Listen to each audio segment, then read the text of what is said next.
मुअज़्ज़िज़ सामीईन, अस्सलामु अलैकुम वरहमतुल्लाहि वबरकातुहू। आज हम मुश्किल, गम और हर तरह की परेशानी से निजात की दुआ याद करेंगे। इस दुआ को दुआए मूसा अलैहिस्सलाम भी कहा जाता है। इसके बारे में हजरत अब्दुल्ला बिन अब्बास रज़ियल्लाहु ताला अन्हो की रवायत है। वो फरमाते हैं कि रसूलुल्लाह सल्लल्लाहु अलैहि वसल्लम ने फरमाया कि ये दुआ हजरत मूसा अलैहिस्सलाम ने उस वक्त मांगी थी जब फिरौन और उसके कारिंदों के जुल्म से निजात पाने के लिए मिस्र से फरार होकर मदियन पहुंचे थे।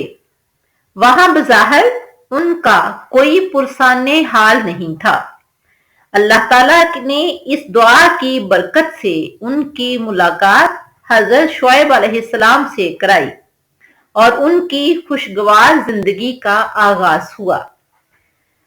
हमें भी चाहिए किसी मुश्किल में हो, गम में हो, परेशानी में हो तो अल्लाह ताला से ये दुआ करें। ये सूरतुल कसस की आयत नंबर 24 है। तो आइए देखते हैं दुआ। दुआ ये है, रब्बी इन्नी लिमा अनज़लता इलैया मिन खैरिन फकीर।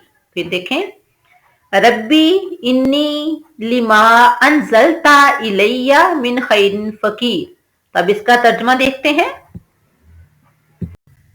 ऐ मेरे रब, बेशक मैं जो भलाई भी तू मेरी तरफ नाजल फरमाए उसका मोहताज हूं।